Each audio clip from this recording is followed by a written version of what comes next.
princesses! Today I'm going to be talking about the Sun & Park Beauty Filter Glow Cream. It's technically called the Beauty Filter Cream Glow, but it makes more sense if you switch it around a little bit. I picked this up because I was very curious about it. I love a good, beautiful, glowing face, but I use these with foundation, so I was really interested to see if this would actually shine through the foundation or if it was just something that you could use on your skin alone. I actually had put it in my cart and then kind of forgotten about it, and then when I checked out, like I'd paid for it, so I was like, okay, fine, I'll get it. But I was really curious about it. It came out a little while ago and I hadn't tried it, and the hype was quite high to start with, and then it kind of died down, and I hadn't really heard much about it afterwards. So I was kind of wondering if it was something that people were really excited about to start with and then just forgot to talk about, or if they were kind of just excited because it was new. So the product description says, this lightweight cream combines a moisturizer and primer in one, damask flower water and blend of something extract, potassium sorbate and citric acid help to control sebum, hydrolyzed pearls brighten, and jasmine flower and leaf complex nourishes skin with antioxidants. The cream helps improve uneven skin tone and texture to create a smoother, flawless looking base for your makeup, or even without any makeup at all. They've put in a technical term for, I think, a flower or a plant extract, and there's absolutely no way I was going to be able to pronounce that, so hopefully you guys caught it when I put it up in text instead.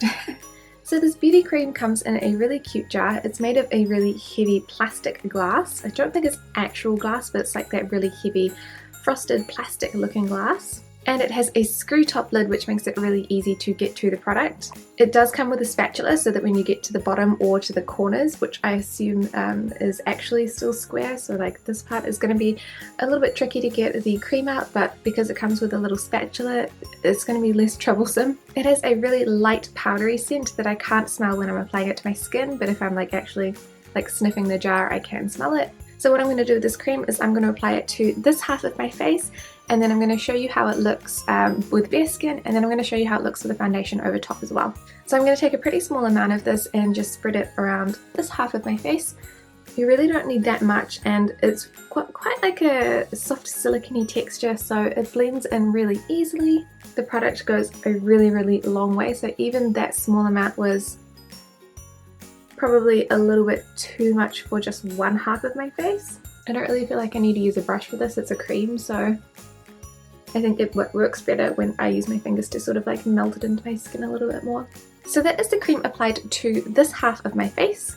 You can see that it definitely does have a really pretty luminous glow, but I do feel like it makes my scars and that sort of scarring here a little bit more apparent than when I don't have anything on. For me, it's a little bit intense. I think that my skin looks almost to the point of being a little bit oily, and for me, I wouldn't wear this by itself. I think it just makes my skin look too shiny. I almost look a little bit sick, so I feel like around my eyes it doesn't really flatter anything there. Whereas on this side of my face I have a dewy finish sunscreen. It's the Can Make Mermaid Skin Gel sunscreen, which gives my skin a little bit of shine, but not so much to the point where it looks like that. I don't know, I think that the finish is just not for me personally, and it does actually take a while to settle down, so I find that if I put my foundation on right after I use this, it slides around, it doesn't really adhere to my skin properly, so it's best to leave it to settle for about 4 to 5 minutes, which means that if you're in a hurry, it's not a product that I would choose as a base. So I'll show you a little close-up in the meantime. So this is how my skin is looking up close. This is the prime side, so you can see that, and especially my eye wrinkles look really prominent when I use this cream, which is sad because it's supposed to be a beauty filter, but it just makes my skin look a little bit more dewy and luminous.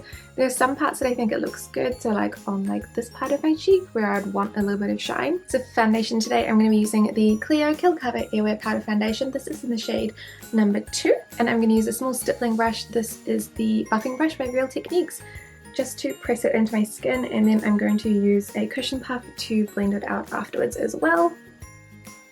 It might seem silly to use two things, but it actually works quite well for me, because I find that the buffing brush makes my skin look a little bit more textured, but the cushion puff, it takes, sometimes for such liquidy products, it absorbs too much of the product and it takes too long to blend out, so this is my favourite way to apply this. So this is with just one layer of foundation, and I find that when the foundation is on, I really struggle to see much of a difference between the beauty filter side and the side that doesn't have the beauty filter. Even when I'm looking in a mirror up close, I really cannot see much of a difference at all, which is a shame. And then when I powder my skin, it's going to be even less of a difference. So this is the primed side with the Beauty Glow filter, and the unprimed side. That is the primed side, and that is the unprimed side. So this side to me looks just as luminous and glowy as that side does. I'm now going to lightly powder my skin with my Laura Mercier powder. So I'm popping this in my T-zone and my larger pore areas, as well as a light dusting across the rest of my face, just to stop my hair from sticking to my skin really. Okay, so this is my skin after being powdered, and again, I really cannot tell the difference between the unprimed side and the primed side, but let me know your thoughts in the comments. If you can see a difference, it may be worth it to you, but I mean, for me, I really can't see enough of a difference. But I'm going to check in a little bit later so you guys can see how the foundation wears and if the Beauty Glow Cream affects the longevity of my products. So it's 2 o'clock in the afternoon and my makeup has been on for 6 hours now. I still think for me I cannot tell the difference between the side that is the beauty filter primed side and the side that is not, aside from my glasses mark. So I wear glasses for work, so this is the side that's unprimed. There's a tiny little speck there that I can't see any marks here where the glasses sit, but on the primed side you can see that it's much worse in terms of disturbance, and you can also see that there's that little line there. That is where my glasses actually sit on my cheeks when I smile, so it's like from right there. That is pretty much the only thing that I can see that is different.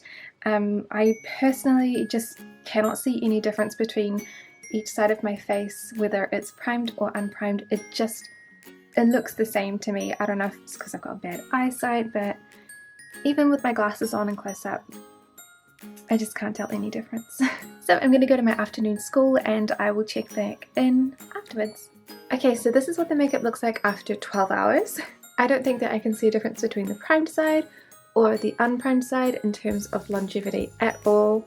The only major difference that I can see is where my glasses sit, and again, it's just that this side is like wearing off and caking up more than this side is, but that's pretty much the only difference. I feel like this side, it's a little bit easier for it to transfer, so if I was leaning on my cheek or something like that, I feel like it would transfer easily because of how the glasses have transferred as well.